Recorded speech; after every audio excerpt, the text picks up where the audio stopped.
Hut and a happy Derby day to you all out there in my racehorse land. And this is the very first of its kind, My Racehorse Live Kentucky Derby show. And of course, this is deemed the My Authentic Derby, hashtag My Authentic Derby. Nick Hines reporting here, and well, it's West Los Angeles, if you will. But we've got crew essentially established through and through, and it's been just a wild ride. Of course, in light of this year's 146th running the Kentucky Derby, originally slated for that first Saturday of May, as it has been for many years, obviously. But things are different, but more and more of the same, because horse racing is a sport that we dear and truly love. We've got a great show in store for you all today, and includes some behind-the-scenes content and from Churchill Downs, and a word from our Hall of Fame jockey, Johnny Velasquez, and handicapping tips and so much more. And, some huddle ups. You'll see some excerpts from Pat Day, a tremendous Hall of Fame rider in his own right, a rider that you may recall winning aboard Little ET. But Johnny V aboard My Authentic today. And I say he's My Authentic because he's going to be the key in the exotics. Just want to remind you that not only do we have Authentic going postward today for the Run for the Roses, that chance of a lifetime and a lifetime of chance, but for our other runners, the undercard, we've got the likes of Wayne O, who making his return for Steve Asmussen in a partnership with Spendthrift, in addition to Vertical Threat, who's making his graded stakes debut today. Noted 2 scratches and defections out of that race, now a field of 7. I don't think we'll be getting that value on Vertical Threat as we anticipated at 8-1. Tis Magician will be going postward here on the left coast for Hall of Fame trainer Richard Mandela, and Amandrea. She'll be right there in the heart of Oklahoma, looking to work that allowance condition. So lots happening today, of course, for My Racehorse. And I just want to say, don't forget to use the hashtag MyAuthenticDerby as you are setting up your Derby Day scenes. We want to see you. We want to see your setup. Where are you? Where's the party? I know one thing.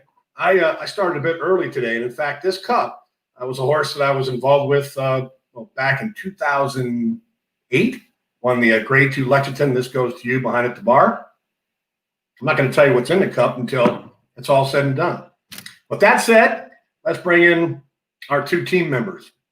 The lovely Hannah Bloom, of course, of our social media correspondence. And you look as beautiful as ever, Hannah. It's a salute to you, saying you on our show and done a wonderful job. And, of course, Joe Moran. Joe Moran's been gallivanting across the country, located right there in Louisville, Kentucky. Happy Derby Day, team. Happy Derby Day. We're here. We finally made it. Hey, Joe, I must say you clean up quite nice. You look like you're going to take my job over as soon as this show's over. I was going to say, I think we coordinated with the outfits. I'm just missing the tie. You're missing the tie and the little rose. We should have all coordinated our outfits. With the roses. Yeah, Next time. Obviously, on a day like today, and I also want to remind the folks, for the Kentucky Derby, it was the old Dan Fogelberg song, and they kind of integrated it into the whole Kentucky Derby scene back in 1980. And Hannah, you're probably too young to remember. Joe, you might be too young to remember, but back in the day, Coach D. Wayne Lucas had a sign on the side of his barn that said the chance of a lifetime and a lifetime of chance. Of course, that excerpt was taken out of the song Run for the Roses, a song that was wonderfully written and beautifully sang by the late Dan Fogelberg. So hopefully the greatest 2 minutes of sports will be kind to us today. Hannah, I know that you've got plenty on the docket in regards to the social media aspect of things. And how's your week going thus far? It's going great. Of course, woke up a little nervous today, those exciting jitters, but just can't wait that we're actually here for Derby and that Authentics running today, and of course all the other runners. But continue using that hashtag. We want to see how you're celebrating, and please send in your questions too, because we'll have plenty of opportunity to answer those today. Yeah, don't be bashful. And I also want to remind you that, as part of our show, we've got not only a talk with Johnny Velasquez, we mentioned Pat Day, but also other features that include Joe Moran, who has certainly put the work in. And I want to give a special salute to our Grand Slam social team for the tireless effort that they put in through and through, and look forward to a winning day indeed. Joe Moran, hashtag My Authentic Derby. That's what it's all about. The week started as potentially a 19-horse field. Art Collector, defected. Finnick the Fierce, defected. King Guillermo, defected. We're down to a field of 16. The good news is that Authentic won't be going from that non-winning 17 post. Yeah, no, absolutely. And I think the scratches benefit him. I mean, King Guillermo, Finnick the Fierce from the rail, you would have to think those are horses that would have to try to get early position. So it makes it a little easier for us up front. And I mean, it's Derby day, so anything can happen. So fingers crossed we just have a clean break and we trust Johnny V to lead the way for us. Yeah, and again, congratulations to Team My Racehorse. Just a few days ago in our partnership with Slam Dunk, Nick Casado and his partnership, who combined for a victory at Gulfstream just a few days ago with Daddy's Joy. She posted up a 78 by her speed figure. It was a healthy return for her, and time, management, patience, paying it forward. So a salute to Safi Joe and his team for getting her back into the winner's circle off of a fairly long layoff. So Daddy's Joy on to bigger and better things. So it was nice to be able to set the tone in that manner with her winning. Safi Joe with a contender in New York traffic in today's Derby as well. All right. Well, Hannah, I know that you're going to keep an eye on the social aspect of things, and Yes. let's get right into it, shall we? Joe Moran, I know we are all feeling the nerves today, and you in particular have had some opportunity to kind of delve into the pedigree aspect, and we've talked about Authentic. But let's start with the beginning. My Racehorse has had the pleasure of meeting both Authentic's dam Flawless and his very well-known sire, Into Mischief, who is involved to quite the global stallion. Yeah, so here we're seeing Flawless, and shortly after this, we'll get to see our team got to meet up with Miss Harrison, who takes care of Flawless, raised Authentic, and kind of hear everything about his, development growing up, how he was physically, mentally growing up as a yearling, as a 2-year-old. And then we also get to hear from Ned Toffee from Spencer Farm. He's always been such a major supporter of us, along with B. Wayne Hughes. And he talks about Spencer Farm, Into Mischief. And one of my favorite things that he mentions about Into Mischief is his mental state and what he passes along to his offspring. And it's so true. I mean, from My Racehorse, we've had a lot of offspring from Into Mischief. And you really see that trait pass around, that good mind. And it's extremely important when you're dealing with young horses and developing horses. A good mind can take you a long way. Yeah, no, it's incredible when you consider, when you look at the family tree in reference to Authentic. And, we talk about the dams and we talk about percentages, right? Sire to dam, dam to sire. But what's interesting when you look at the characteristics, the facial characteristics of the mare, you see a lot of that in Authentic. But it's really extra special about that pedigree is when you look at Flawless being by Mr. Greeley, she's out of a Wild Again mare. Once again, Hannah, Joe, I know you historians of sport, but Wild Again won the first ever Breeders' Cup Classic under none other than Pat Day. So it's nice how it all kind of ties in here. But in reference to the family, and you've obviously had an opportunity to have a look there at Into Mischief. Are there other characteristics that come to mind in reference to Into Mischief, into Authentic? Well, yeah, I mean, you'll say that white blaze down his face is very similar to him. And body-wise, they're similar in a sense, but I think Into Mischief is a little more stoutly built than Authentic. Authentic is a little lighter frame, lighter bodied horse. But I will say in the past probably 3-4 months, you've seen him continue to develop. We're coming into the end of his 3-year-old season. He's starting to mature. So it'll be interesting when he looks again in 6 months from now as well. Yeah, no doubt. And I think the point being that Authentic is a May foal. And, obviously being involved in sales in all degrees, Joe, as you, as well as I and Hannah with your father, Jeff of Bloom Racing.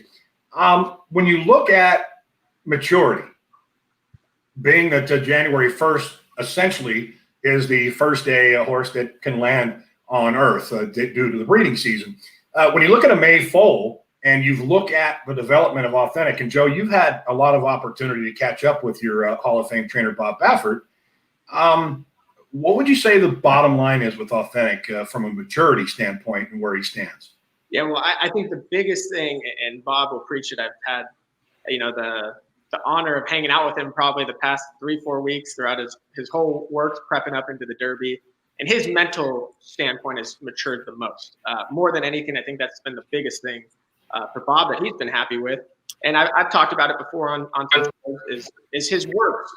Previously, he just wanted to go. And early on in his works, and a big thing leading up into the biggest race of his career, each work is very important.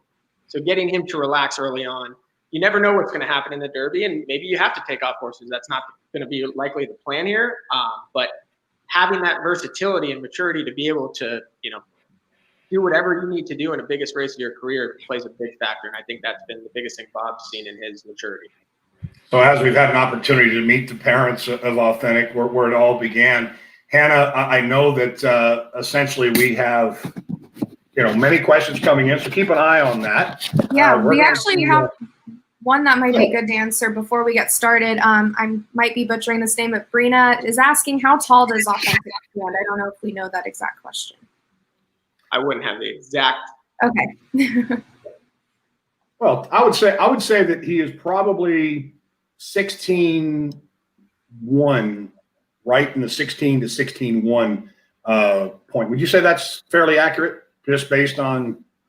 I would say that's a safe assumption. A safe assumption. Yeah. All right.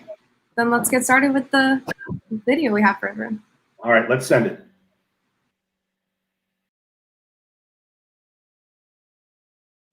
Each year, tens of thousands of thoroughbred racehorses are bred.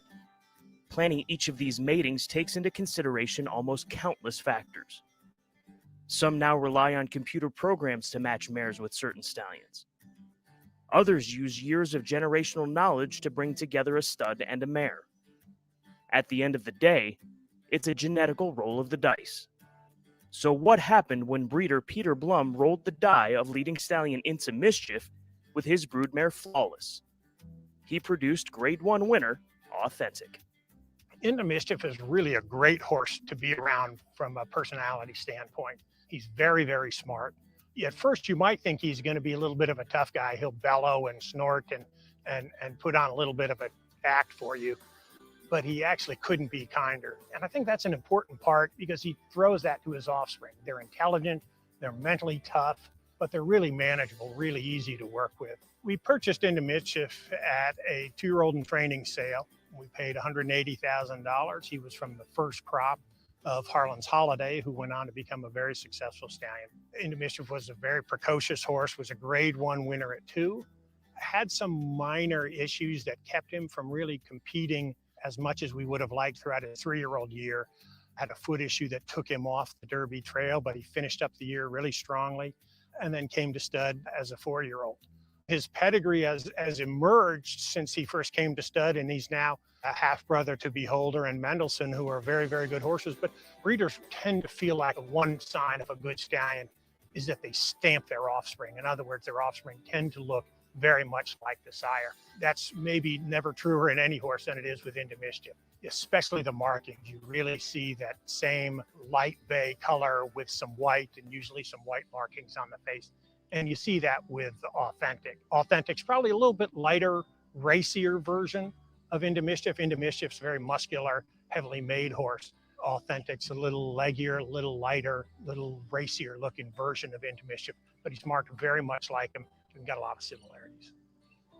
Flawless is a very easygoing mare, very good attitude, a good, tall, nice, well-balanced mare. She's a very good racehorse. She won her first start by 14 lengths, and then in the second race, she ended up getting second, but she bowled. Bill Mott trained her, so when she's a very fast filly, we were expecting her to do really well.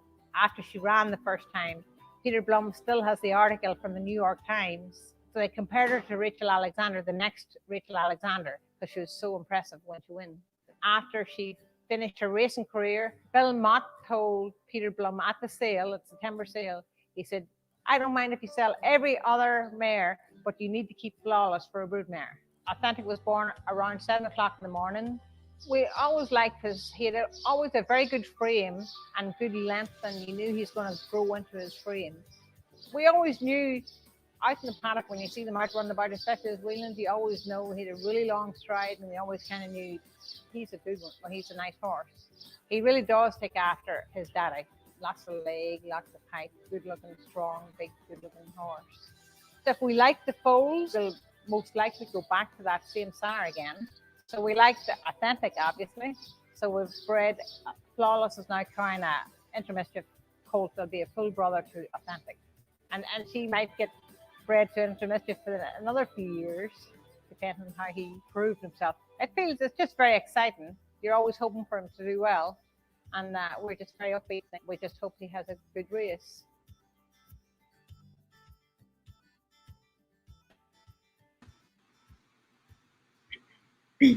Yeah, that's a beautiful meet the parents video, and I had an opportunity to just kind of check it briefly, but the full excerpt there with the farm and just kind of going into, you can see that dynamic of Stallion to Mare, Intermischief to Flawless. So fantastic, and I also want to thank Scott Hazelton on behalf of TVG, who's also doing a wonderful job, and will, as you'll see through many of the interviews.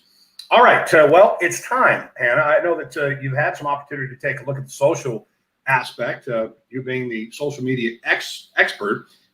Share with us how the folks out there can stay involved throughout the day. And just a reminder that hashtag #MyAuthenticDerby, that's what it's all about. Oh, yeah, we're going to keep hammering that in all day. My Authentic Derby, we've already seen some great things over the weekend. Using the hashtag, put it on your Instagram stories, tag us, use it on Twitter, even Facebook. All social media channels, we want to see how you're celebrating this iconic Derby day.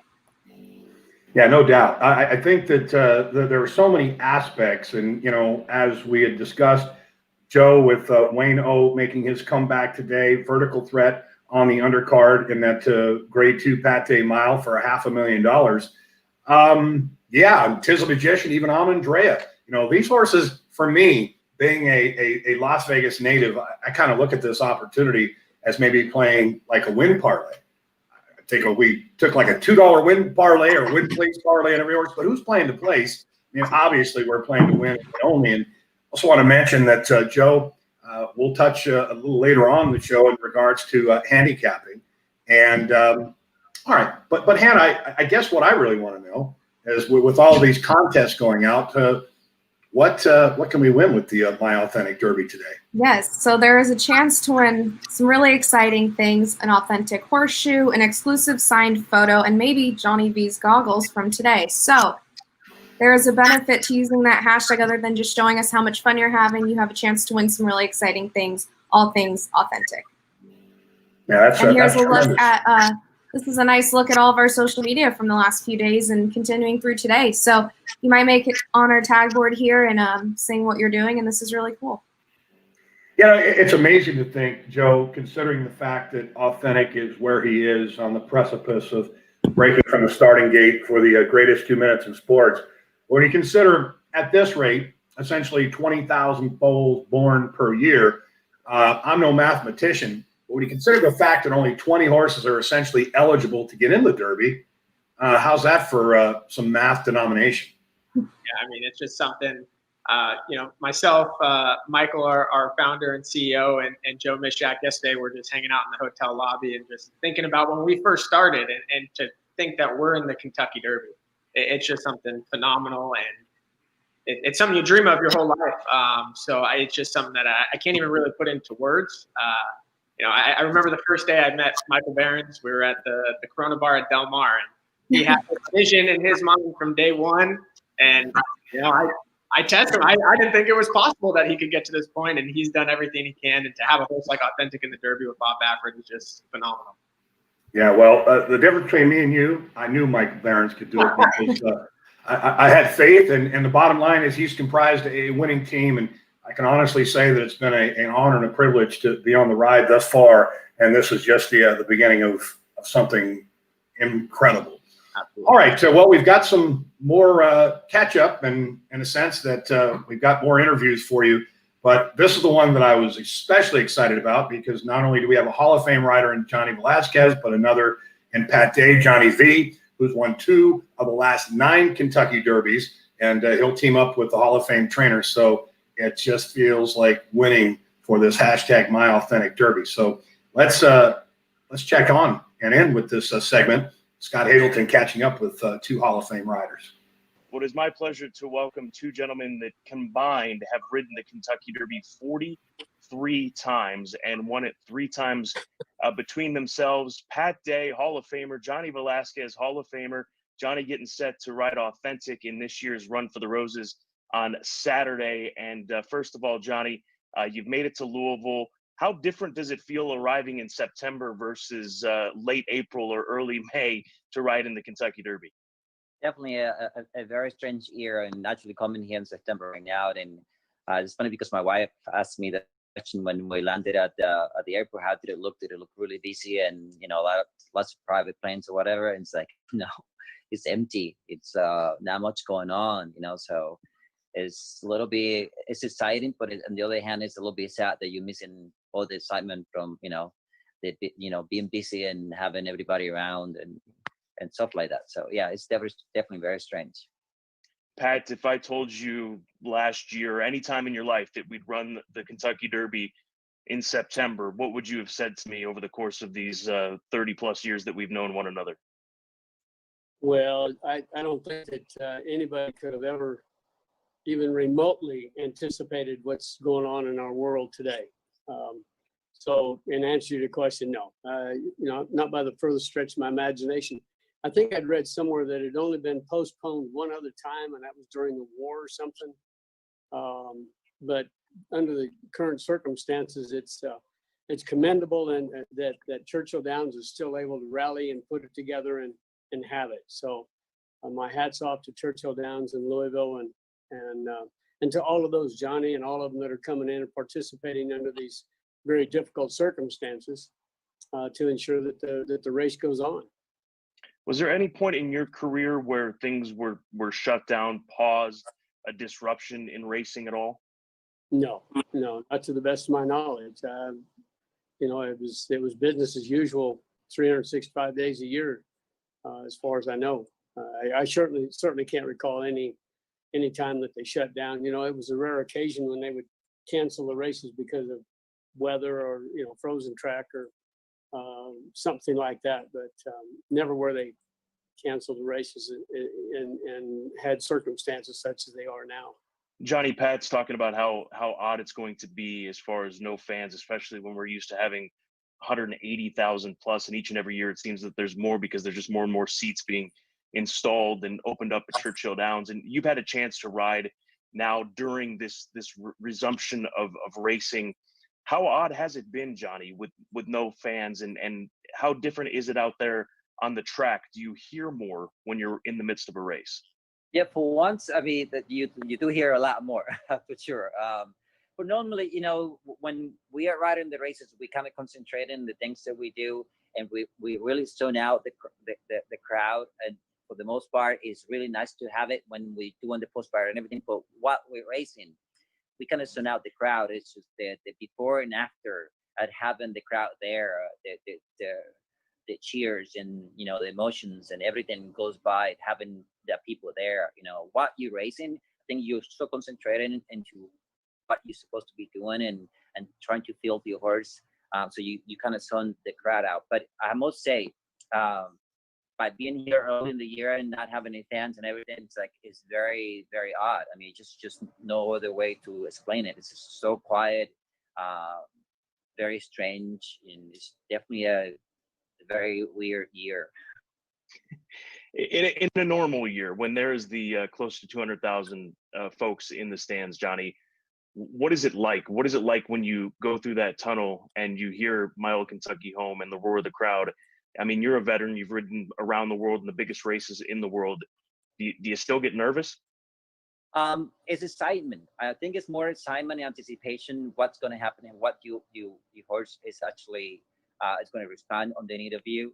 But just to feel the crowd and the emotions and the adrenaline, just to hear people singing and stuff like that, and at the same time you're excited but also anticipating what's going to happen, and trying to go through the race. Anticipation how the horse is going to react for you, things that you like to do. You know, it's just, you really, it's 20 horses, normally 20 horses, and you're trying to really memorize every horse, every style of the race, every jockey in the race, and what they're trying to do in the race. So you really, although you have a lot of people and you are really getting fed by it, on the other hand, you have to really concentrate in the job that you are meant to do, you know. So is that how it was for you, Pat, in the post parade and the warm up? Well, I was concentrating on my horse, you know, how he was warming up, how he was acting, trying to get on the same wavelength with him. I had a rough idea of how the race might unfold, but how many times, you know, the way you envision it playing out, when the doors open, the game changes, and then you just got to kind of ride it the way it comes up. You know, you'd asked me earlier if there was one race that I might have done something a little different and had the outcome be different. I was thinking about that while Johnny was sharing there, and I was remembering Summer Squall. Ran second to Unbridled, and you know, that day he just cruised to the lead at the top of the stretch. Gave me a little stutter step, which wasn't even, it was imperceptible visually. You couldn't see it. I know I went back and watched the rerun that evening and wondered, but I could feel him. It just kind of a little hesitation. About that time, Unbridled went by him. He started to go after him, but he never really got back in the bridle and finished up. And then pulling up, I couldn't stop him. I had to get the outrider to catch me. I mean, it wasn't like he hadn't given me everything he had. And went back and watched the rerun that evening. And at the very moment that he gave me that little stutter step and basically broke his concentration, was right when we came off the turn. Mike Battaglia said, and it's Summer Squall in front, 150,000 people let out a, you know, they just went, you know how they do. Hey! And, you know, you're charging, it's like a wall of sound, and it just completely broke his concentration. When Unbridled went went past him, he started to go after him, and then he kind of went, you know, like, what's going on? And then he went back after him. So when it came time for the Preakness, I kept him covered up, kept him buried right inside horses. And of course, the crowd in Maryland's not like the crowd at Churchill, but made sure that he kept his head in the game, and he won pretty handily. But, you know, I've always felt like the one that wins the Derby is the one that was supposed to win the Derby.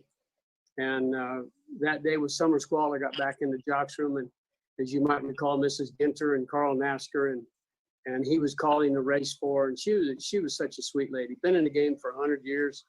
I think she was 92 or 93 at the time. Had never won the Derby. And when Carl called the race for her, and he said, "Mrs. Ginter, you won the Derby," and he gave her a big hug. I'm watching the rerun up in the jocks room. I started crying. I was. You know, I just ran second, but I was so happy for Mrs. Ginter and Carl and the team. You know, it was special, even though I wasn't a part of it.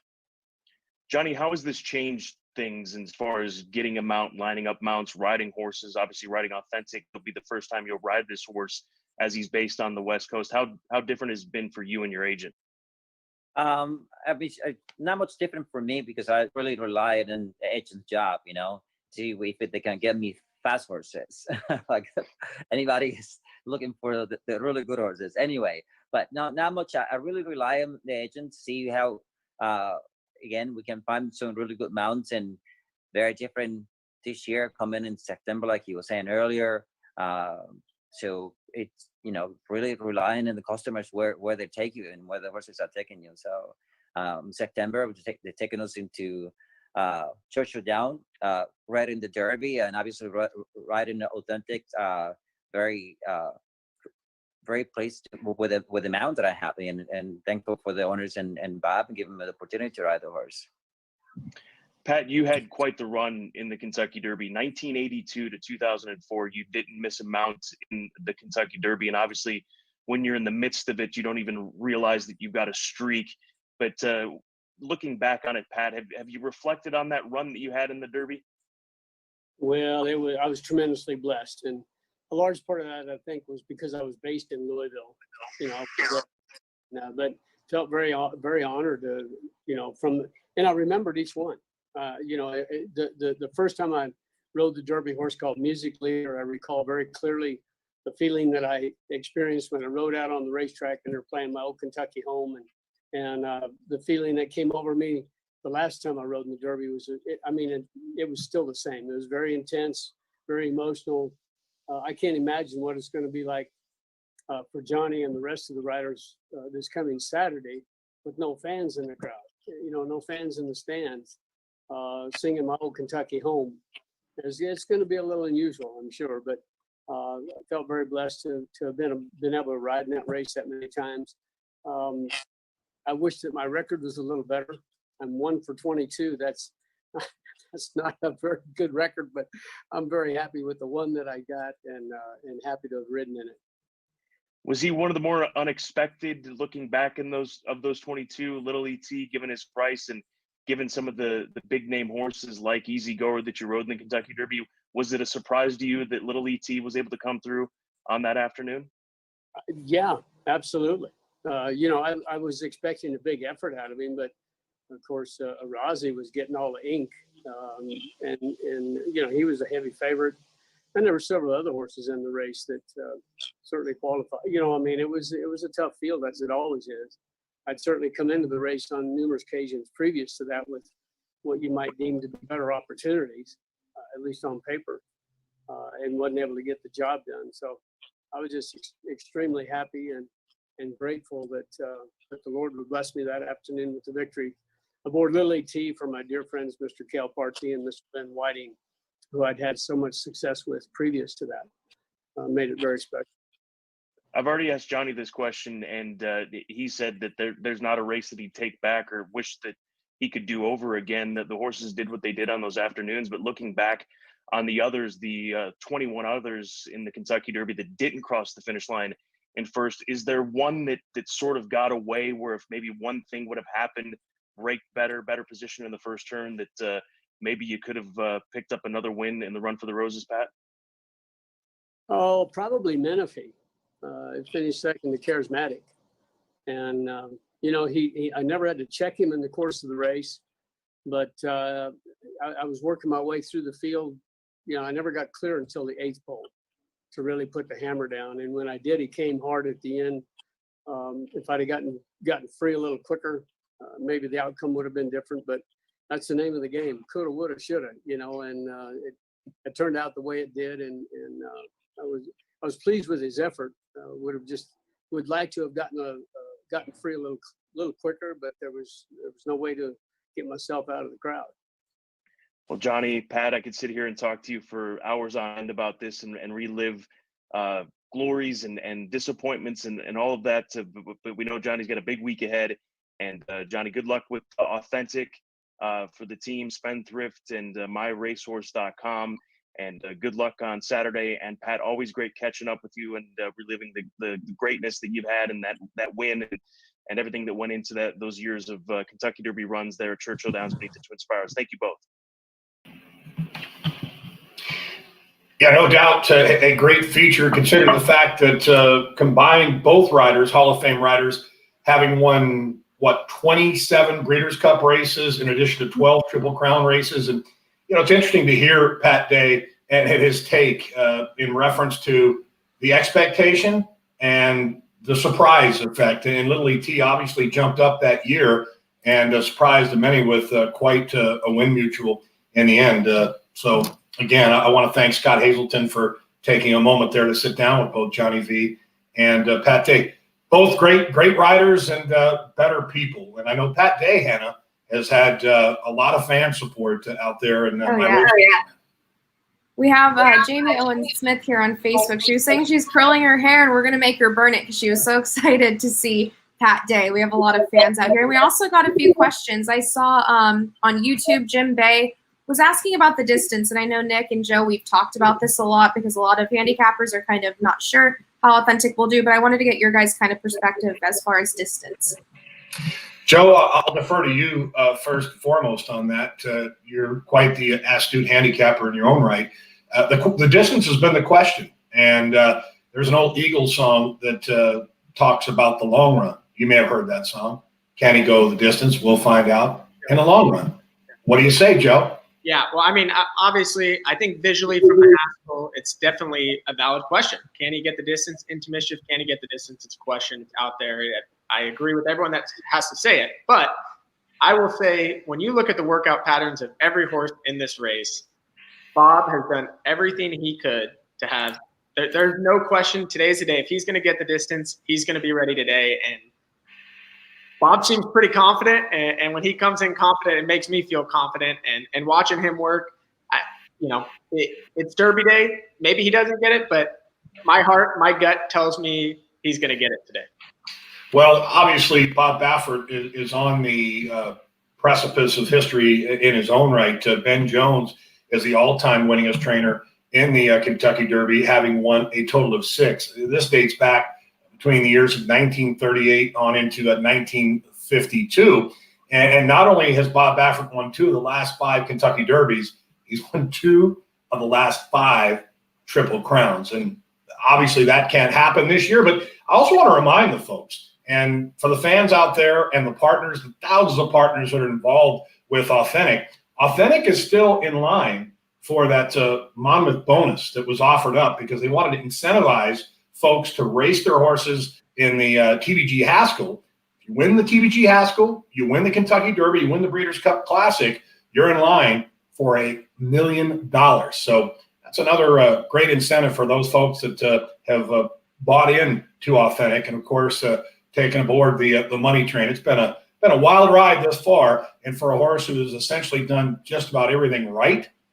I mean, considering the fact that when you look at the amount of rivals that he's defeated, in excess of 28, I think it is, and only one horse has defeated him, and he happens to be in today's race in Honor AP. And I know there are many folks out there that feel Honor AP has a sheet progression that puts him on his career best number, but as a Ragozin, as a Thorograph reader, boy, those paired up numbers on Authentic, Joe and Hannah, he is sitting on go. And I think the fact that he has had time to mature, I think it's a blessing that Kentucky Derby didn't take place the first Saturday in May, whereas the first Saturday in September. So we're going to talk more and more about the race dynamic and talk and get involved with the handicapping. But Hannah, it's been a crazy week. I know that we have a lot to offer from a social aspect, and you've already displayed some photos and happenings behind the scenes this week.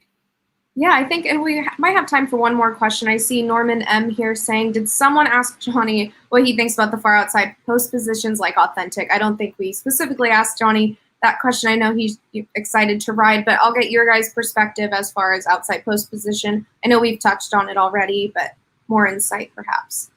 Well, you'll have an opportunity further on in the show as we will be catching up with your Hall of Fame trainer, Bob Baffert. He alluded to the fact that you could hear there was just a hint of concern because he was drawn on the far outside.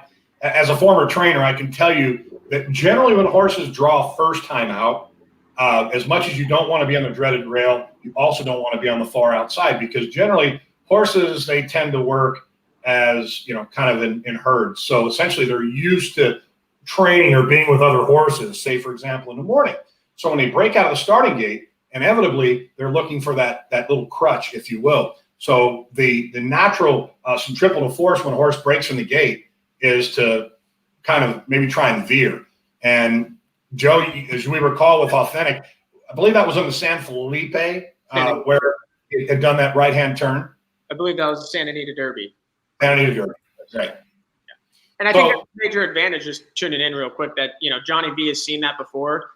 It just allows him to be prepared for it. And I'll always say in a race like this, I'd rather be on the outside than the far inside.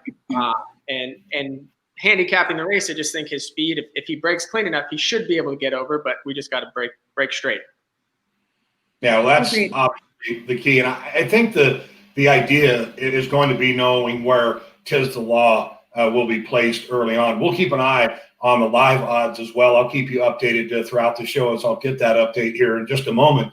But Tis the Law, when I woke up this morning, was actually up to 6-5, which I found a little interesting and curious because of the fact that he was dispatched as the 3-5 morning line favorite. And I think of the all-time short price favorites, at least in this era, would be Fosage, Pegasus, and California Chrome would probably fall in just behind. So Yeah. Any other questions, Hannah? I think we're good for right now. We have some really great content coming up. I thought let's take a minute to go behind the scenes with Authentic this week. We've been able to get some really great coverage and footage, and we're going to show you some of that right now. Some behind the scenes footage of Authentic at Churchill Downs.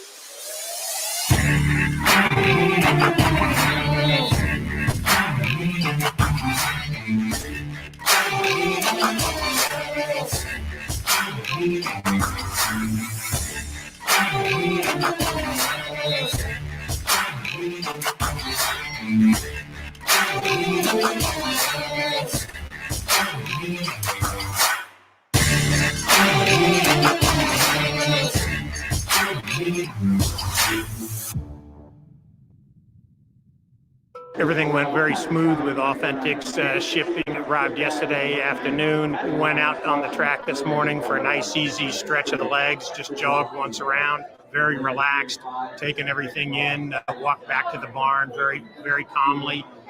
Seems to be handling everything really well.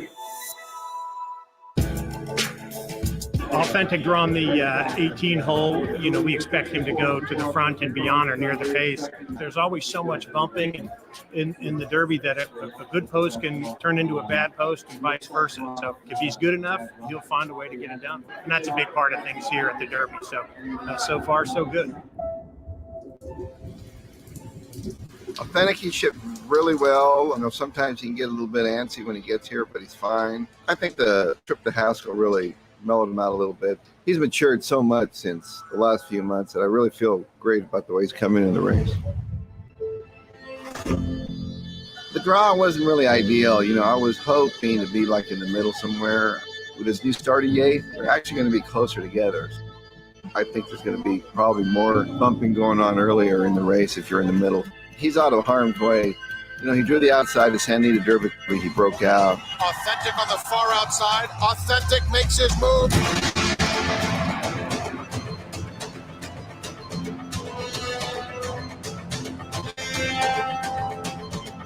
When you have a speed horse like Authentic, the break is important that he breaks straight, doesn't veer out and lose that ground leaving there.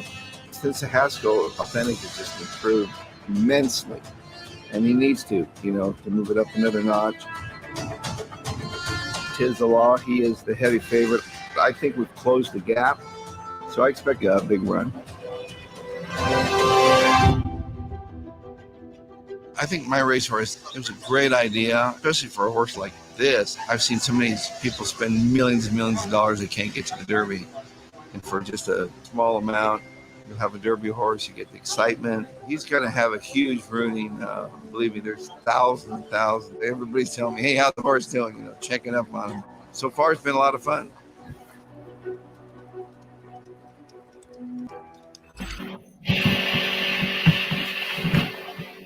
Wow, that was absolutely a great segment. You know, obviously, if the hair doesn't rise up on the back of your neck and you don't get those goosebumps, then you may want to check your pulse. Agreed.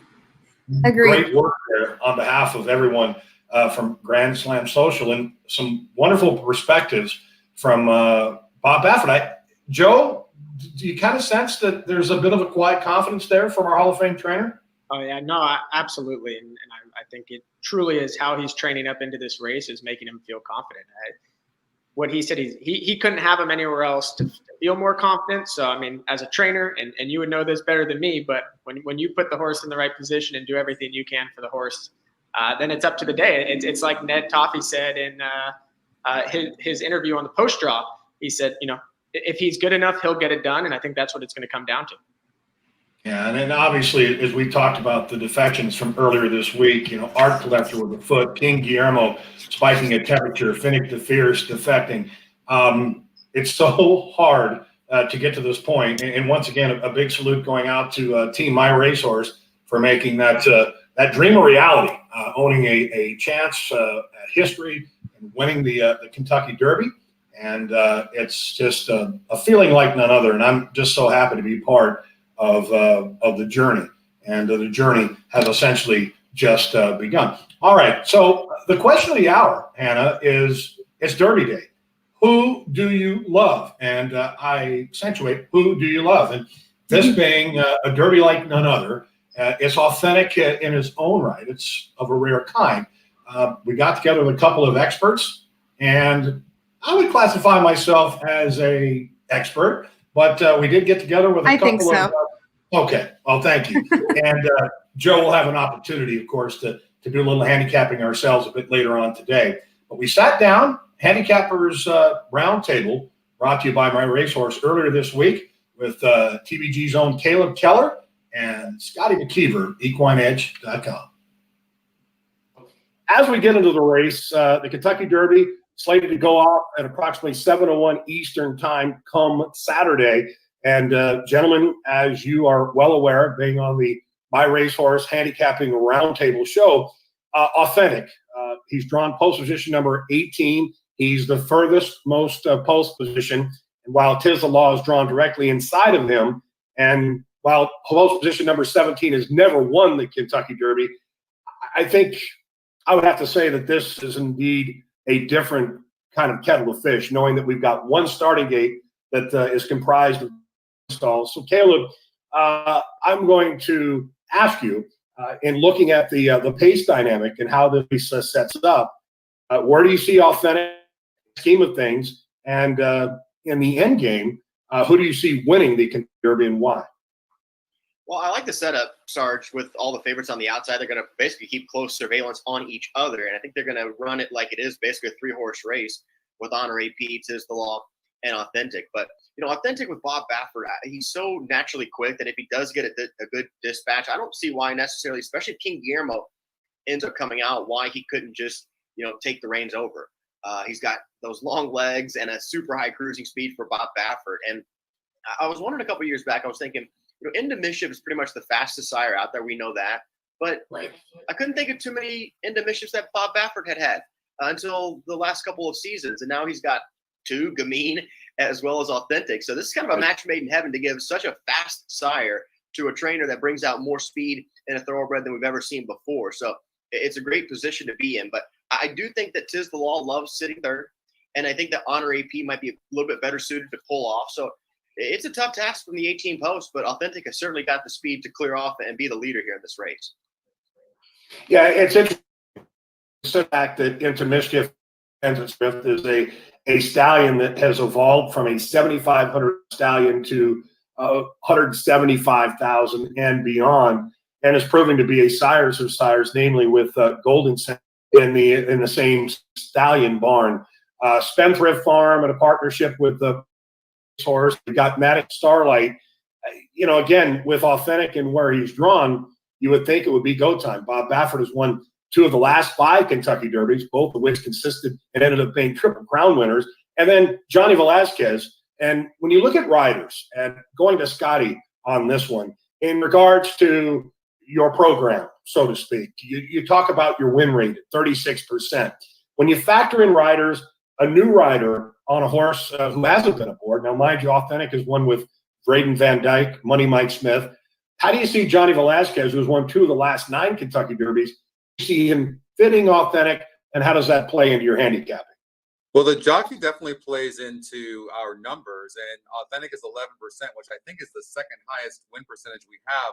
That being said, guys, I think there's a little bit more speed in this race than we think. King Guillermo, like Caleb was saying, I think is going to be out because of a fever, but Authentic from that 18 post is going to have to ask a little bit. And I'm not sure Tiz the Law's jockey's just going to let him just go and cruise right by him, because he's pretty fast himself. Honor AP's pretty fast, although I agree, I think he's going to sit back.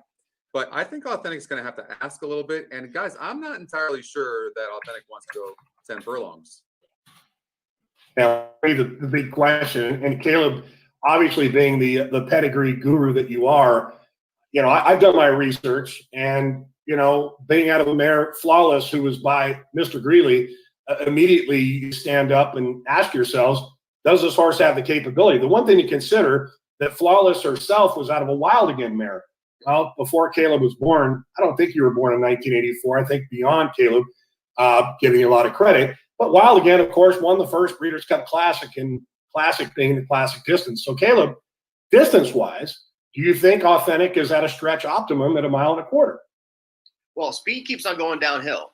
And if you have the speed to be the leader at the top of the stretch, just close your eyes and thinking about Bob Baffert being the leader at the top of the stretch that has a lot of talent. And, you've only got to be running for another 25 seconds. So to be in that position with that downhill speed, we've seen plenty of horses that maybe couldn't get the distance. A horse like Good Magic. And my Good Magic, that was a little bit long, still had the class to hold second. So there's been, occasions where a horse that maybe wasn't ideal for 1.25 miles still had the class and the ability to be a major contender in the race. And In the Mischief one of these days is going to get his Kentucky Derby. Let's see if it's on Saturday. But I saw earlier this meet at Saratoga, they did sire standings. So In the Mischief had 11 winners at Saratoga. The next best sire, it was a tie at 6. So In the Mischief had almost doubled up the next sire for winners at Saratoga. So we saw Owendale last year start to potentially stretch out that pedigree with a heck of a run in the Preakness, and also got a big graded stakes score. So history tells us that there's been a lot of sires that, the distance capability, they got more speed and stamina. And we've also learned that when the right horse comes along, that speed stamina mix can go all the way to the wire in the Kentucky Derby. So it's going to happen one of these days for In the Mischief. Let's see if it happens on Saturday. All right, Scotty, in reference to where you landed as far as your formulated opinion via program, and obviously you've come to this AI in a sense that you put a lot of your algorithms and such together that will come to a final number. I'm a big fan of the Scotty Longshot. You and I have been friends a very long time, and we've actually had quite a few scores together, I must say. So let's talk Derby pick and a ticket, for example, as I gave both you and Caleb a little bit of a homework assignment to come up with, and you in particular with an exacta. So who's your top pick, why, and how can we make some money the first Saturday in September? Well, guys, I think that Tiz the Law. I think that first of all, aside from Tiz the Law, I think this is the weakest Kentucky Derby group I've probably ever seen. I think, and that's surprising considering that these 3-year-olds have had a chance to mature. And I would have thought that there would be a lot stronger group. And the fact that we're going to only have probably 17 entering the gate this Saturday, I was a little surprised. I think Tiz the Law is absolutely dominating. I really do. I don't think it's even close. I think the horse is going to cruise, going to sit back out. I think Authentic's probably going to be on the lead, but I do think Authentic's going to stop down the stretch, and I don't even see Authentic being in the money personally. So, but just in case, very talented. Bob Baffert knows how to get them ready. I thought an exacta would be Tiz the Law 17 over 2, 12, 15, and 16. But I'll tell you what, guys, Max Player, the 2-horse, do not ignore Max Player. This horse is lightly raced, and don't be surprised, Max Player. I'm going to do an extra, a little bit more of an exacta on Tiz the Law over Max Player, the 2.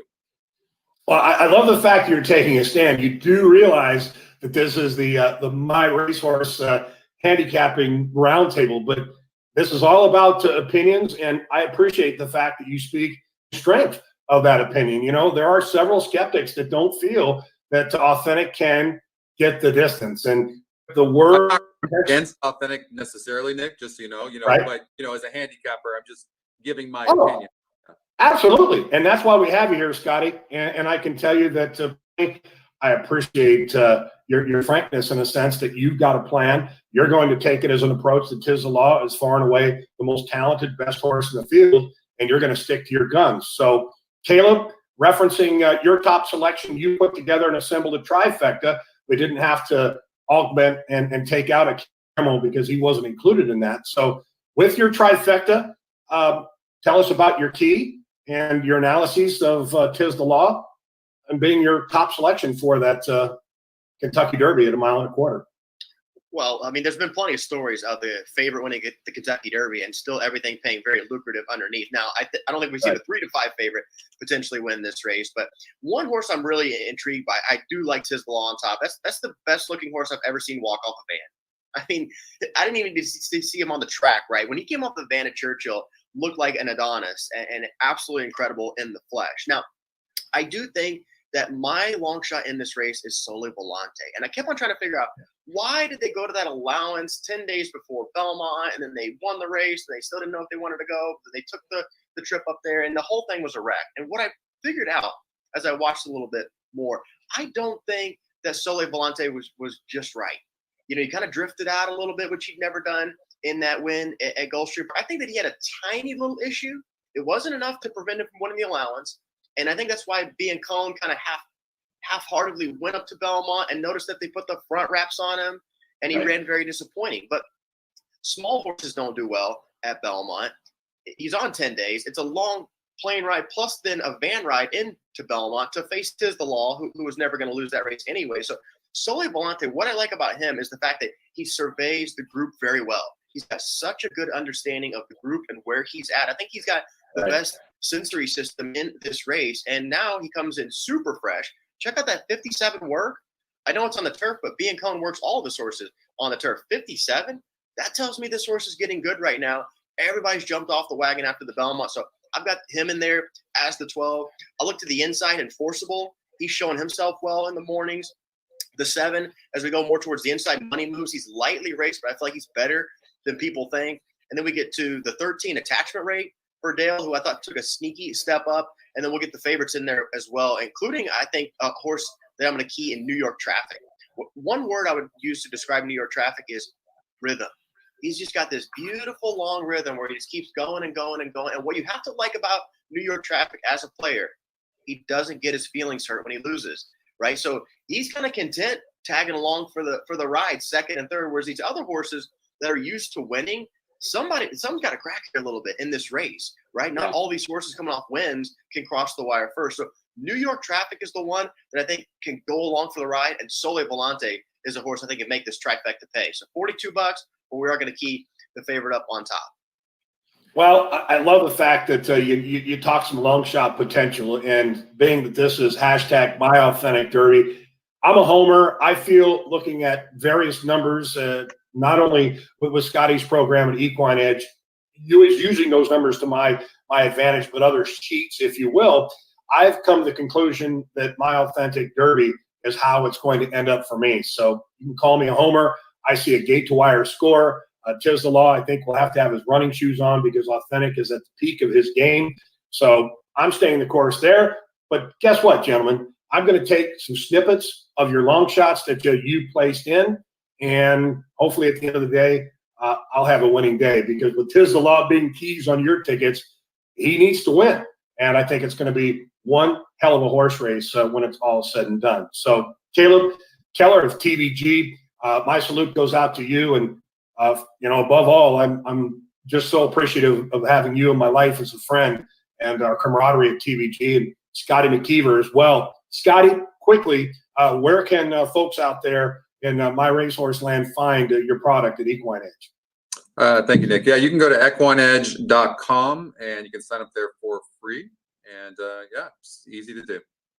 It's a wonderful wagering tool, another opportunity to kind of treat your handicapping, tools kindly, if you will. We need as many tools in our handicapping toolbox as we can get. So, Caleb, Scotty, this truly has been a privilege, gentlemen. Enjoy your Derby weekend, and thanks for coming on the Handicappers Roundtable here with my racehorse.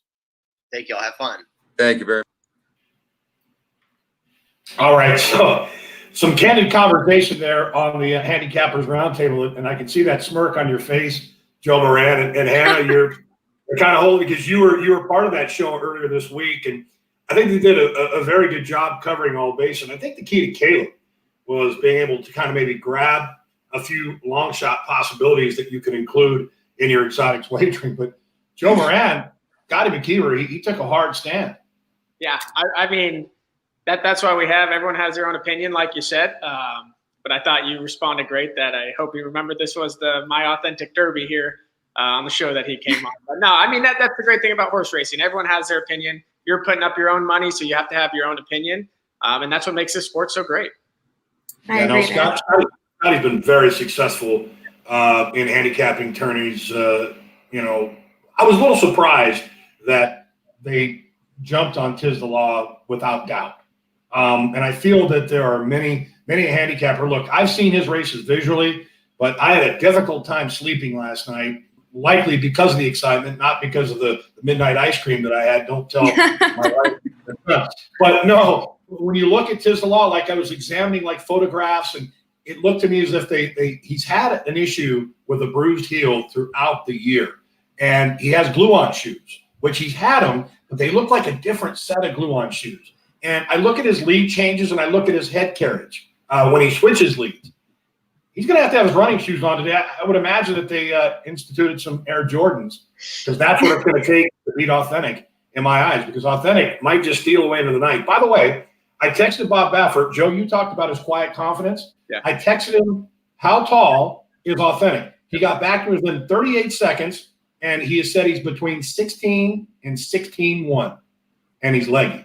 So I've never had. Nick is just on a roll. Can we just Yeah. all say that? I mean, he gets a pat on the back for that one. Don't call me butter, Hannah. Don't call me butter. All right. So, any other questions rolling in as we go here, Hannah? It's got to be so exciting for partners out there, the thousands and thousands of partners, and the viewers out there that have tuned in.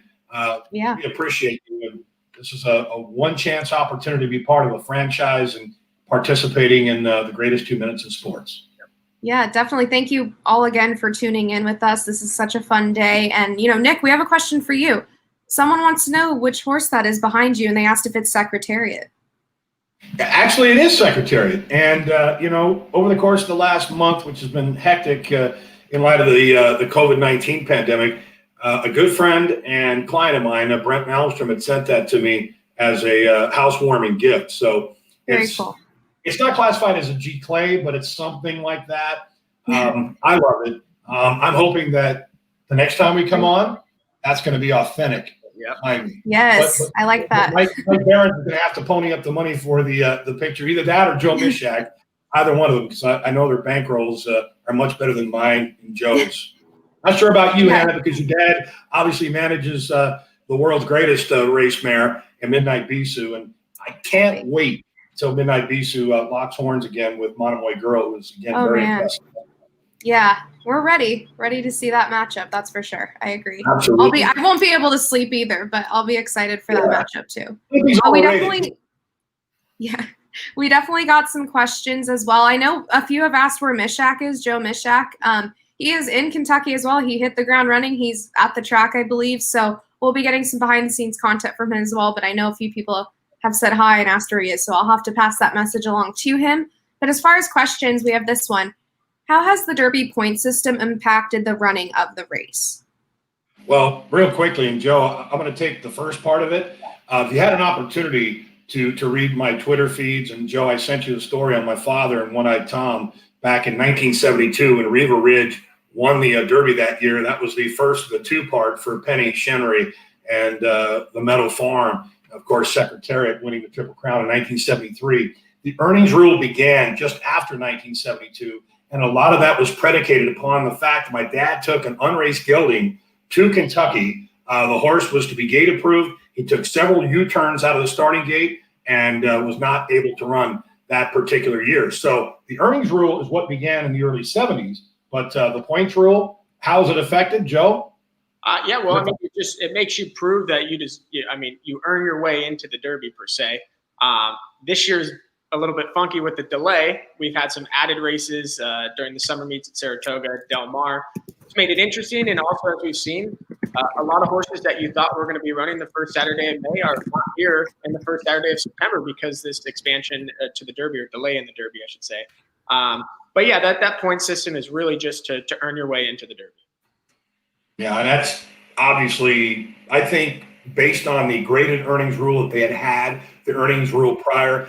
I, in particular, love the point system. It did get thrown off kilter this year, but going back to my point, as my Authentic Derby continues, and Authentic's trying to capitalize on that $1 million bonus, that's what Monmouth did. They stepped up and said, okay, here we are, because they're in a little battle with the Travers, and they incentivized the opportunity for a horse to have that chance at winning the $1 million bonus. And as we know, Tiz the Law winning the Travers back on August 8th. So just want to remind you folks, be sure to send in thoughts, questions, and when you're having that Derby party today, please take a moment to have someone set up with a camera and be natural, be yourself. Or even take a selfie. Yeah, take a selfie. Anything. Tell us where you are. And, you know, people ask where Joe Mishak is, and I'll say that he's missed. We're going to be obviously together here in the coming days with Joe Moran out there at the sale. And I want to say that if you're out in Kentucky and you happen to go to Keeneland and you see one of us out there, all of us together, not only will we buy you a drink, but I'll salute you. So be sure to stop by and introduce yourselves. And again, of course, you're part of My Racehorse Nation. Why shouldn't you be part of this tremendous ride that we're on? So keep sending them in. You know, we had Johnny Velasquez on with Scott Hazelton and Hall of Fame rider Pat Day, but there are more in the world of Johnny Velasquez and his perspectives on a Kentucky Derby after having won it twice. Here's a perspective from Johnny V catching up with TVG's Scott Hazelton. Always a pleasure to catch up with one of the best in the game and a two-time Kentucky Derby winning rider. That's Johnny Velasquez. Johnny, authentic is your opportunity this year to pick up a third win in the Run for the Roses. You've never ridden him, so how do you prepare for a horse that you've never ridden in arguably the biggest stage in racing? I don't know if you know that I never rode Animal Kingdom before I won the Kentucky Derby. It's about, you know, watching their races, you know, watching how the horses perform and what the competition is, you know. So it's basically, you know, a lot of homework and see the competition where you are. I, you know, watch the works, how they're doing, and follow up a little bit of instructions when you talk to the trainer. Obviously, we'll talk to Bob and see what he wants to do in the race. We'll see what the competition look like. We'll see how much speed in the race will be, and we go through all those processes, you know, and make a decision once the doors opens. You've had a chance to compete against Tiz the Law. He's going to be the one to beat in this race. I think that's pretty safe to say. What is it going to take to put Tiz the Law and Manny Franco in an uncomfortable position and spring an upset with a great one winner that you're riding authentic? Well, you know, obviously the two opposites they're not opposites, but two different ways of riding the horses too. You know, my horse seems like it's going to be totally placed, although I think Tiz the Law can do the same thing, but they're normally taken off of the pace a little bit, and also going to depend on how much speed we're going to have in the race, and we go from there. I mean, obviously it's going to be a full field.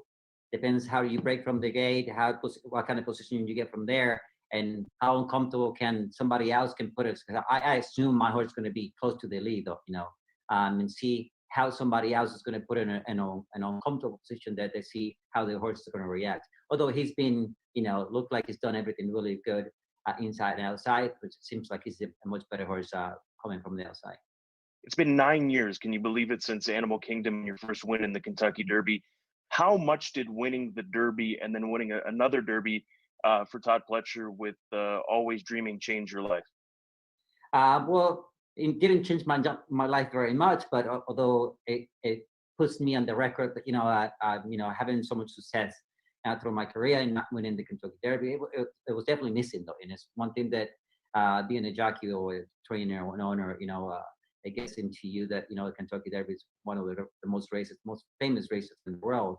I mean, not winning it is definitely a big miss, if you will, in your record. You know, actually winning it, riding it for so many years, it takes a little bit of that heavy pressure, if you will, going into Kentucky Derby. But definitely, I mean, it's one of the races everybody talk about it. Anywhere in the world where you go, and they found out you're a jockey, it's like the first question is how you been in the Derby, and the next question, oh wait, how you won it? You know, so it's kind of cool now that I can say I won it twice. Well, hopefully after the first Saturday in September, you can say that you won it 3 times after crossing the wire under the Twin Spires with Authentic. Johnny, always great to catch up, and best of luck to you and Spendthrift Farm and My Racehorse Stable as you look to secure another Run for the Roses for yourself. Thank you very much. Yeah, no doubt. It's interesting the strategy that's involved. It's twofold. And Joe, I've had this conversation with you and Hannah as we discussed our pre-production meeting. When you think of Authentic and you go back to the G. Haskell win, look at the final 3/16 of a mile, which seemed like an eternity, immediately people jumped on the fact that Authentic was maximized at 1.125 miles. And 1.25 miles he couldn't do. Twofold. If you look at the older handicap horses that day that won on the card, his times, his internal fractions were far and away faster. The difference today is that everyone knows that Authentic has one plan, and that is to go. So if anybody decides to go with Authentic, and the end result, they'll essentially be on a defeat. So it's going to be damn if you do, damn if you don't, but damn if you do. I think Tisla Law, Honor AP will likely end up, I think, taking the most patient approach in a sense that Mike Smith Authentic. But if he gets out there on his lonesome, somebody's going to end up making a premature move. Yeah. Well, the fans really are loving this insight, and I think we've got a few great questions coming up that I definitely want to queue up. You know, Anita Blatchley, sorry if I'm saying any of these names wrong, has Johnny ridden Authentic in the morning workouts? And I know I can partly answer this. I don't believe the jockeys are allowed to work the horses right now during Derby week. Am I correct? Yeah. Joe? Yeah. Authentic. Okay. Gotcha. We've got that question. Then Doug Anderson, this doesn't have to do with this segment, but he's asking who the people are in the live stream and what their roles are at My Racehorse. So if Nick and Joe want to go first and reintroduce ourselves, I guess.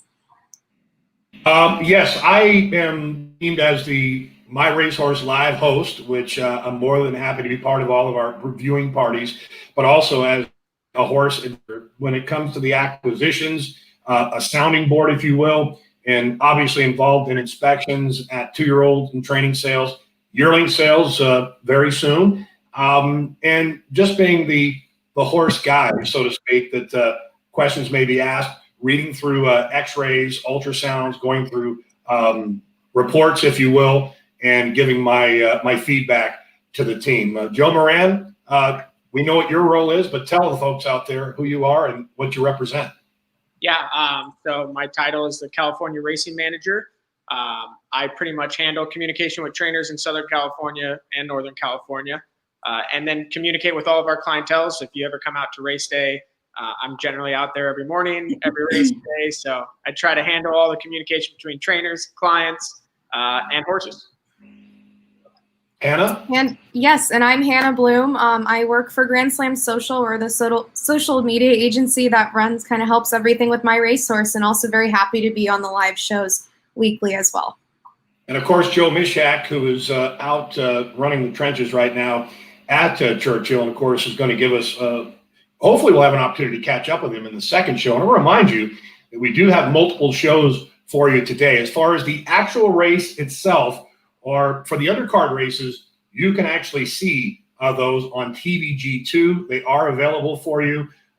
If you have Roku, the Amazon Fire Stick, you'll have an opportunity to watch it up until race 7. Then they'll transition over to NBC Sports. And just want to remind you of that. So, yes, Joe Moran, what's the official title of Joe Mishak? I know I ask this often, but he does so many things in My Racehorse. Tell us. He's our racing operations manager, so he wears multiple hats, and he wears many hats. Yeah. All right, he does a great job at it, and we love Joe, and obviously he would have loved to have been part of the show today, but there's only so many things you can do, knowing how big of an event this is. So, any other questions, Hannah, before we move on? Yes, we have one on the screen from Jane Wade. Will Johnny be wearing My Racehorse silk? Salt was used for the draw. Joe? Yeah, I'll take this one. First off, Jane, hope you and James are all well. It's been a while since we got to see you. But yes, thanks to our partner, B. Wayne Hughes. We are lucky enough to have the My Racehorse Silks represented in the Kentucky Derby. We're all excited about, and I hope all the shareholders take pictures. And it's something it's really special. So we are all excited. Yeah. The silks thing is such a big thing. I mean, not only like in the smaller world of a partnership that I've had in the past, and obviously combined with My Racehorse, but when you see your silk streak across the racetrack, boy, it's such a proud feeling.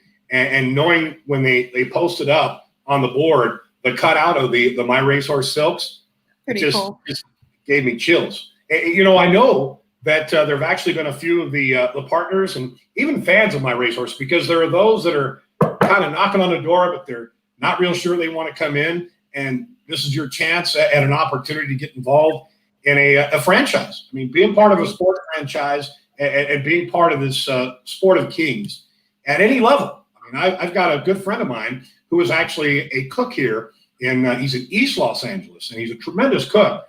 He bought into 3 different horses. He didn't get involved with Authentic, but he stepped in on Lane Way. And when that horse hit the wire first at Del Mar, he blew my phone up. And this is a guy that when I'd go marching down the stairs at Hollywood Park after a win, he would always have his USA tank top on. He was a big fan of just red, white, and blue stuff. So when I threw the American flag blanket on the horse, he'd run down to the winner's circle. So he said, thanks for making my dreams become a reality. So that's what we love to hear. He still has time to get in on Authentic too. He has still some shares available. So check it out. Go to myracehorse.com. And Joe, did you want to touch on that? Yeah, sure. I mean, we have trying to give the final count. My computer's still on California time, but we still got a few hours. So, the offering's going to be up there till post time. So get your opportunity to get involved in the Kentucky Derby. Yeah. I think Bob Baffert touched on it perfect in one of the previous interviews he said, he's had clients in this game spend millions and millions of dollars to get to this Derby. And, it's a gamble in this game. We all know that going into it. And this is a great opportunity to diversify. When we preach that at My Racehorse, and that's the key of our platform, is to be able to diversify and spread your wealth. Yeah. I have a little tip as well. I'm sorry, Nick, not to cut you off, but for anyone that loves Instagram stories, if you go to post a story and you type on the search bar, like the GIF area, and you type in Kentucky Derby, there is a GIF of the My Racehorse silks. So we've been using that all week. You too can as well, and use the hashtag, and maybe we'll reshare it if you tag us. It's interesting. We talk about the silks and the opportunities there. People are wanting to maybe hang a set of silks on their wall. Racing silks aren't cheap. They can vary anywhere from $150 to $300. Now, granted, if you get the more expensive silks, they tend to last longer. But I've done actually sets of silks and shadow boxes through the years for various partners and clients, and boy, it certainly goes a long way in the grand scheme of things. So yes, check it out. Be sure to go to myracehorse.com. Reminder, hashtag MyAuthenticDerby. It starts with an A, not only in the alphabet, but hopefully for the horse that ends up on the wire first today for our 146th running of the Kentucky Derby. So as we progress, because we're all about progression here, again, I want to thank our Grand Slam social team, Shona, McKenzie, Hannah, Molly, do such a wonderful job. And there's so many elements to today's show. And as we evolve into the next phase, before we do that, I want to remind you that post time today for our races, and I want to thank Joe for actually sending over a text message to remind me, because things are just crazy. Total of 6 runners today for My Racehorse. The first up will be Wayne O, race 6. You can see that race on TVG2, 1:45 Eastern. So we're about 25 minutes away. And Wayne O, I think, is going to come back. I think he's going to come back running under Tyler Gaffleone, who's also aboard Vertical Threat, today's Grade 2 Pat Day Mile. That race 9. And when we come back at 1 p.m. Pacific, 4 Eastern, we'll actually be doing a wrap-up, hopefully celebrating as part of our Winter Circle celebration for the Pat Day Mile. Authentic race 14. That the Kentucky Derby going off at approximately, 7:01 Eastern, 4:01 Pacific. And then later in the day, Tiz Magician race 11 at Del Mar. Cairo Kiss makes her comeback at Golden Gate in race 8 for Jonathan Wong. Busy day.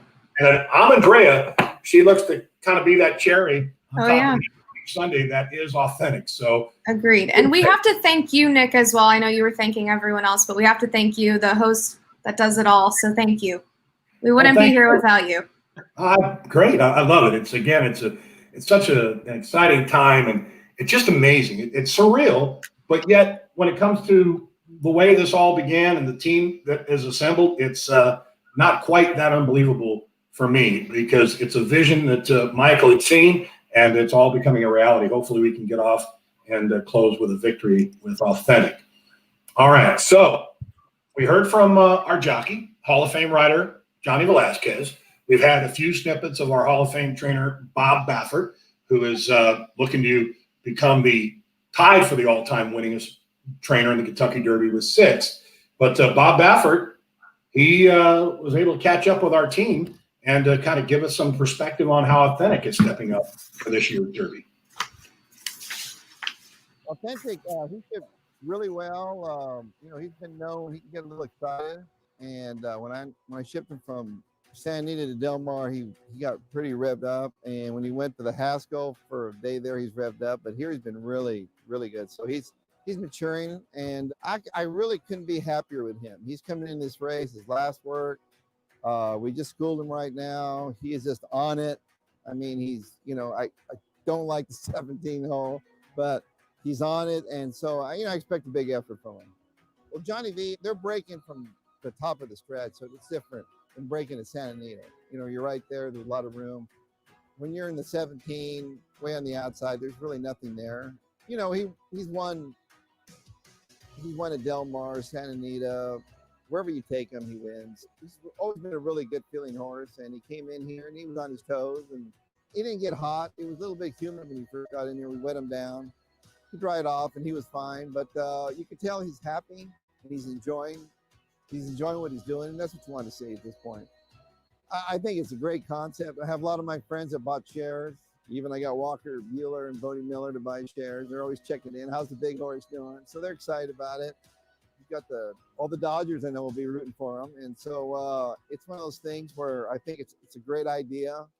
People have spent millions and millions of dollars and can't make it this far. And here you are. You're in there for minimal amount of money, and you get to get nervous. You get the thrill of your horse, anticipation. So now the Derby party will really mean a lot more.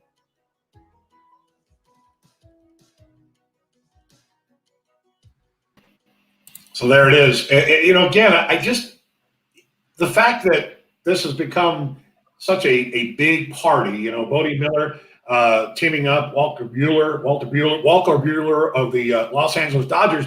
Joe Moran, you're a baseball guy. And with Bueller coming on board, have you had any exchanges at all with Walker?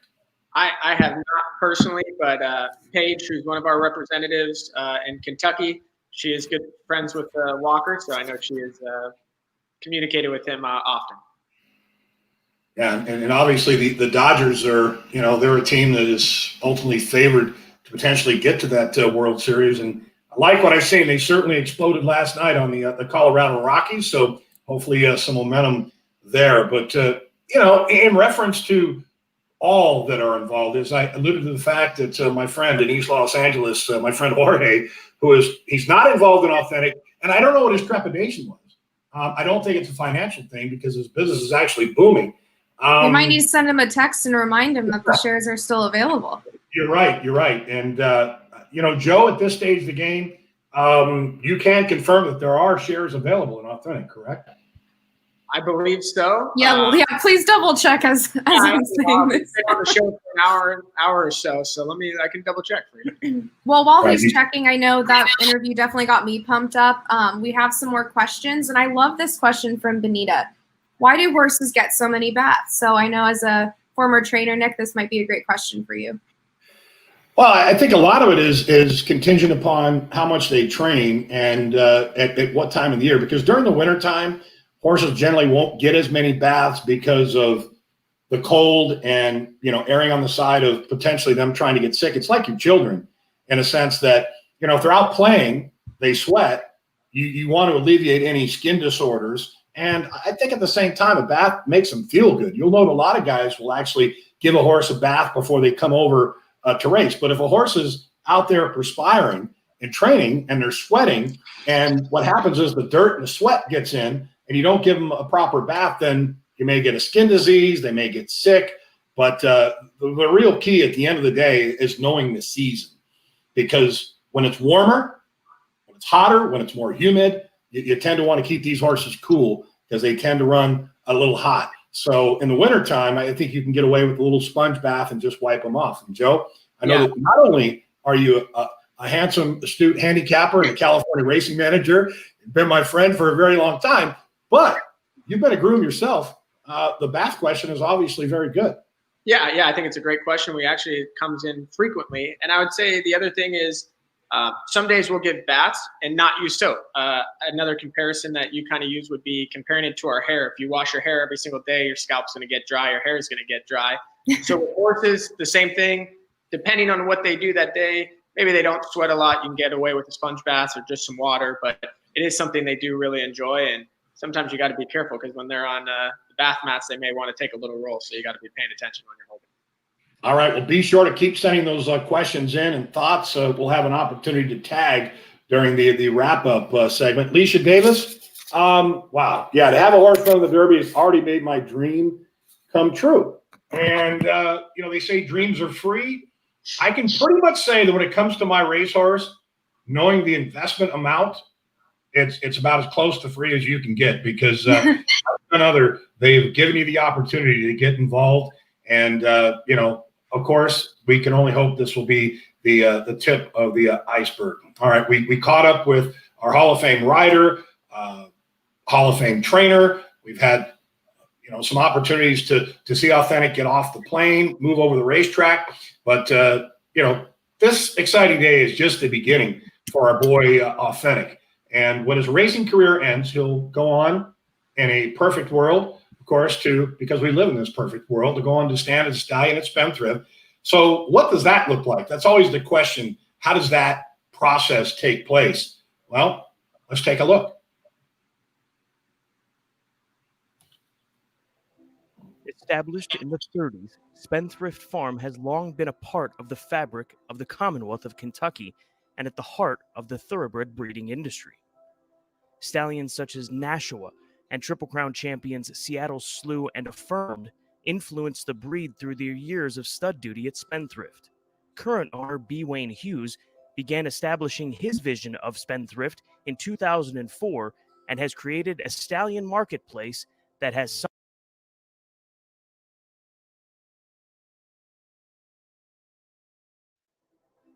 established in the 30s, 2004, and has created a stallion marketplace that has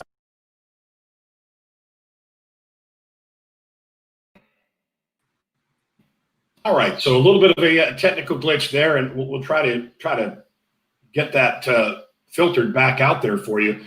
My apologies for that, as we were looking in to the kind of the breeding aspect of it there with Spendthrift Farm. But Hannah, keep us posted as to whether or not we're able to pull up that video. I think in the meantime, we could answer some questions if we would like regarding around stallions. What is the highest stud feet that a stallion has stood for? Do we know that off the top of our heads? Wow. I don't know off the top of my head. I don't want to give false information because I believe I did some research on this. And I believe there was at one point, was it Stormcat that was standing for 500,000 at 1 year? I don't remember the exact year it was, but if I remember correctly, there was an instance where Stallion or two stood up for 500,000. You had Tappet standing for 300,000 at some points, and same with Stormcat. But there's been some high priced stallions for sure. Yeah. Yeah, considering 500,000, several years ago would probably be in the neighborhood of close to seven figures now. And then we have another question. Why do some Kentucky Derby winners not turn into top sires? Well, and Nick can probably lead off me. A big thing, regardless of your race performance, that gets you into the stallion shed. Then it's the next step is the offspring that stallion produces, their production plays a big factor. You'll see nowadays the stallion market has changed a lot. I'm no expert in the stallion market, but you'll see a big thing is how these offspring look the first 2 years in these yearling sales, weanling, 2-year-old sales. It plays a major factor in the future for the breeders to come back and breed to that stallion. Yeah, and then we have a great question from Thomas Hoskins. How many horses does a stallion sire each year on average? Well, that's it's a variable question. Yeah. You can also shuttle between the U.S. and out of the country, which could expand that number of mares they cover. Nick, would you say a safe average is in that 150-ish range as an average of stallions, or would you say that's low or high? No, I think I'd say the number in my head was about 140 covers. So, and the Jockey Club is in the past year has actually instituted kind of a cap on the number of covers that a stallion could have each year. And Tappet, for example, stood for 200,000 this past season, for as much as 300,000 at one point. I believe Stormcat was 700,000 at one point in his career. So with a $300,000 stud fee, you can do the math, in excess of $12.5 million. And that's the hope of Authentic, that he would indeed step up, win the Kentucky Derby, perhaps would even come back in the Preakness and or the Breeders' Cup Classic, and his stud fee would amount considerably above what the norm would be. If Authentic were to go to the breeding shed today, based on his accomplishments and what he's been able to do, he has a great track record. I would say that he would probably be valued at about 25 to 35,000 standing in stud. But if he were to win the Kentucky Derby, that could potentially make him a $50,000 stallion. So when you look at the number of covers per year, you put that number at 150, you can do the math. Yeah, it's amazing. I think we'll take this time really quick, too, to talk about My Authentic Derby, the hashtag again. So please continue using the hashtag. We want to see those parties you're having at home. You have a chance to win an authentic horseshoe, an exclusive signed photo, and Johnny V's goggles. I mean, talk about amazing. So please continue using it. I know I've used the hashtag today on Twitter already, and we continue using it. We want to see what you're up to, and here's all the posts so far. Kind of see what everyone's doing, what everyone's tweeting. And again, if you want to go on Instagram and you use GIFs, you can type in Kentucky Derby, and the My Racehorse Silks will come up. So that's a fun little hack to use as well. I tell you what else is great. I know that we've had, excuse me, if you will, a couple of the partners out there were given some gifts as being part of Authentic. So feel free, if you're watching the show right now, the hashtag My Authentic Derby, feel free to send across, Yeah, I see one in that bottom right corner. I think the little gift box. You can see with some gear and some Kentucky Derby swag. And again, as well as using the hashtag, please film yourself watching the race. Those reactions are so great. You can have it set up in front of you. You can have it as a selfie and just let loose. We want to see those reactions because they're great to see. And as we have talked in regards to the races today with Wayne O. Wayne O will be heading to post here shortly.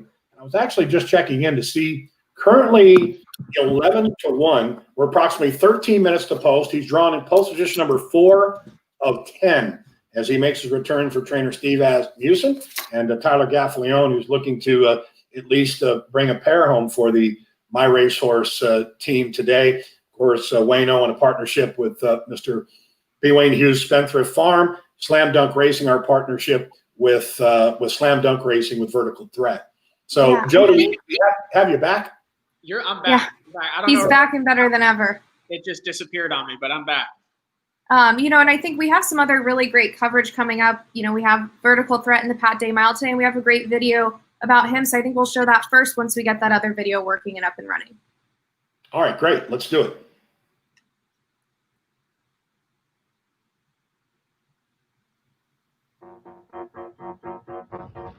I've seen, a lot of improvement on him. He was very great horse when we got him. He was pretty difficult, man. He just wanted to read up and, pull out the Stallion thing and, he just wanted to play. Yeah, the injured, he went to the farm for a few months. The time off helped him a lot too. Vertical Threat first came to us over at the hospital, San Luis Rey Equine Hospital, for an injury that he sustained to his ankle. It was a laceration that communicated with the joint itself, which makes the joint infected. And so we took him to surgery right away to flush the joint, treat it, and repair the laceration. The surgery itself was similar to an arthroscopy to take a chip out. Which we do a lot on racehorses, and they have very successful careers afterwards. Once we felt he was stable, he moved over here to Trifecta for more of his post-op care and rehabilitation. And he went through a barrage of therapies here, from the underwater treadmill to physical therapy. We like to try to keep that joint in as good of health as much as possible. He used to be way more aggressive before, but now, he's getting to relax a lot more, and he's becoming, to be, I think, a real horse. He's on the game now, and he's been showing it on the races. Vertical Threat takes off at the 8th pole. He did extremely well, and if we get the infection under control, they have really good chance of very normal career and normal return to function, and he's a perfect example of that. Vertical Threat looking good in the Smiling Tiger. He came back in a very good shape. He's a different horse. I don't see him playing that much anymore. He just came back as a better horse.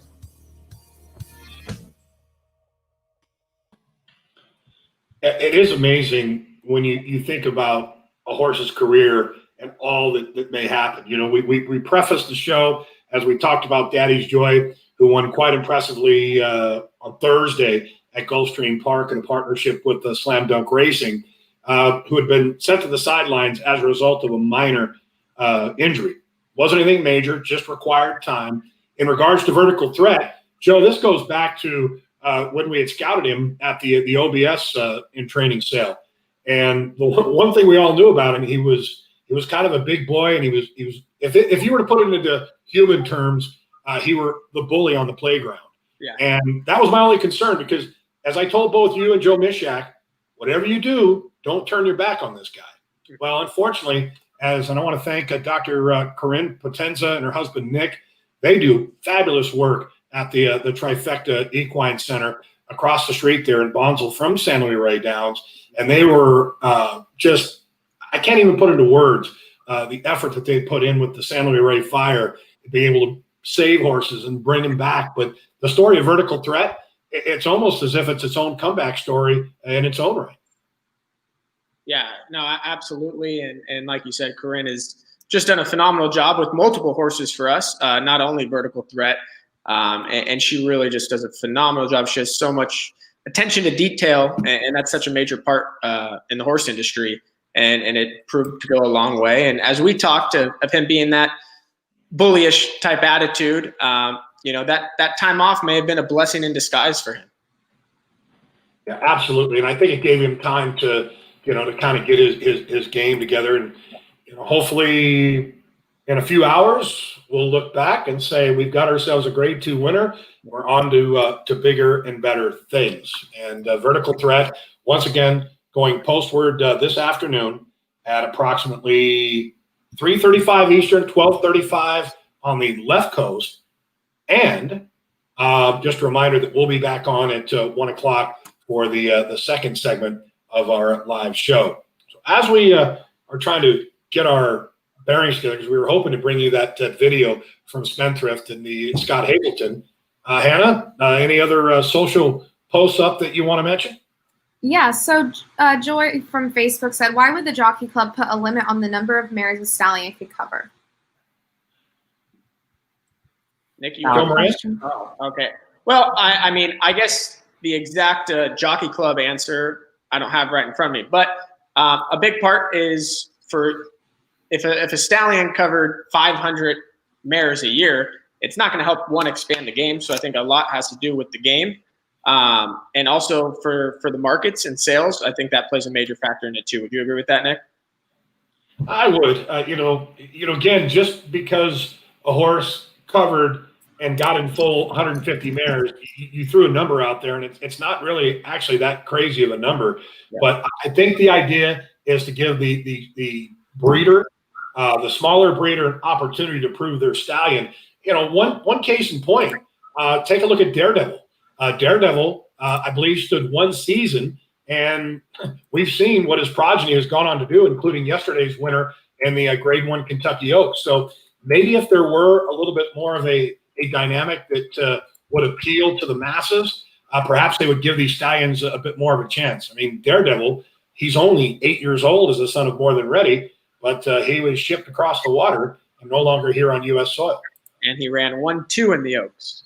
Yeah, wow. 1-2 in the Oaks. So great questions, and again, appreciating the interaction, because again, my racehorse, the whole concept, this is about you, the fan, the experience, be part of a franchise, and we're here to answer your questions and be part of your party. So be sure, to hashtag My Authentic Derby and leave.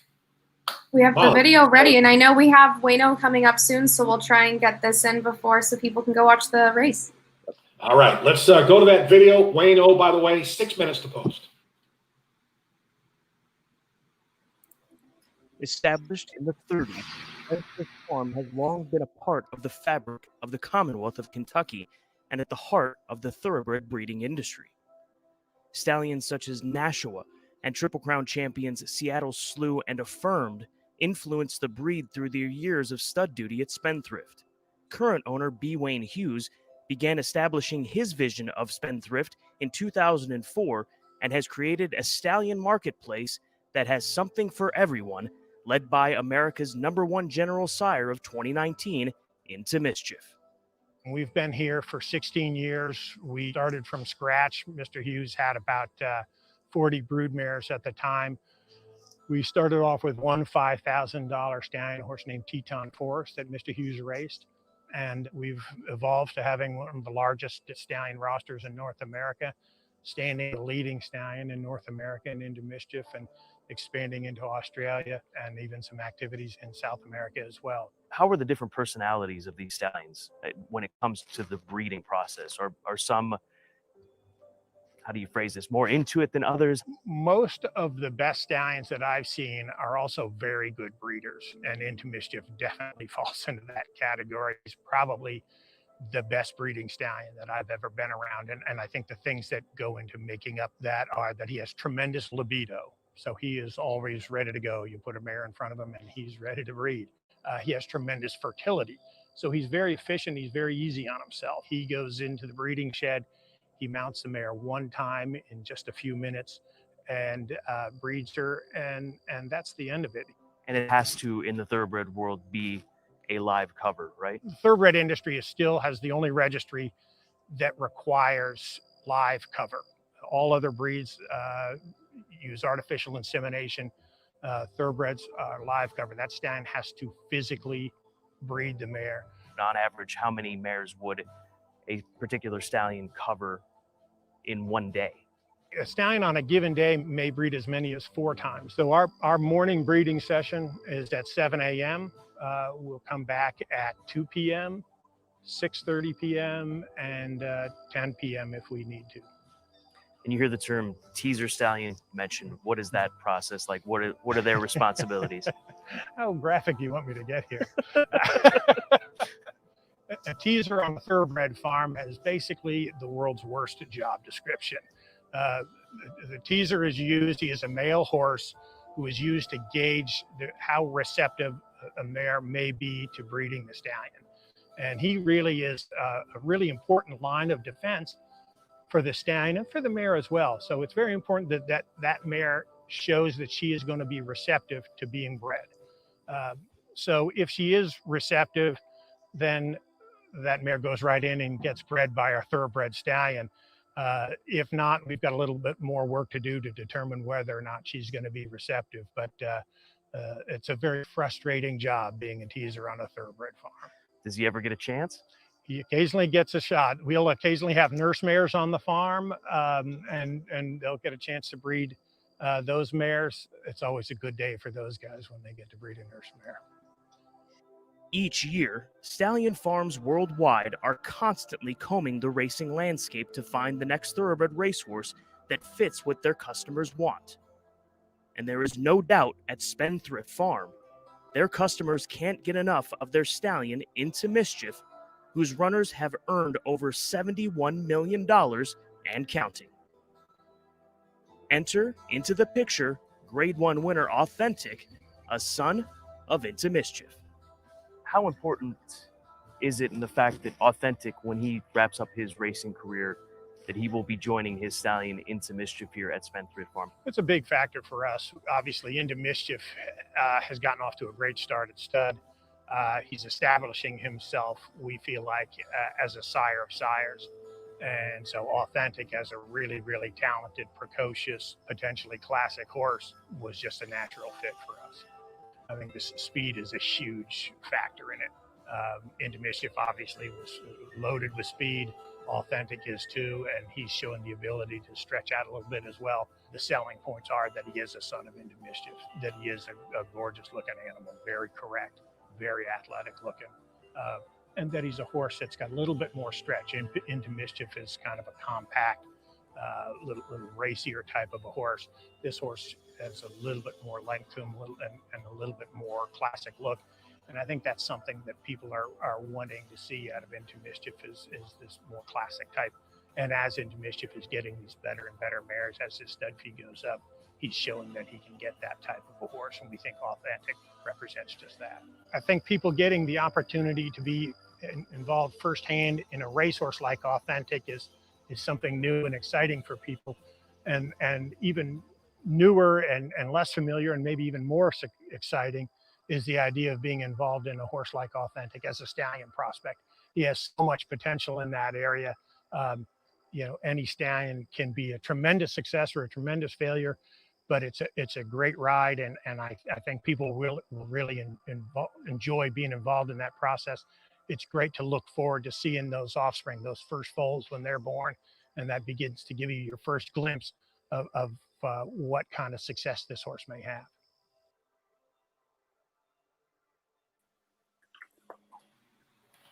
All right, well, there you have it, folks, and we are just about getting set for Wayne O entering the starting gate for his return. Race 6 at Churchill, post position number 4. And on that note, that's a wrap for our morning show. Just a reminder to be sure to tune in at 1 p.m. Pacific, 4 p.m. Eastern, a second live show closer to the big race. In the meantime, be sure to use hashtag #MyAuthenticDerby and show us your Derby Day scenes. See you later, gang. See you soon.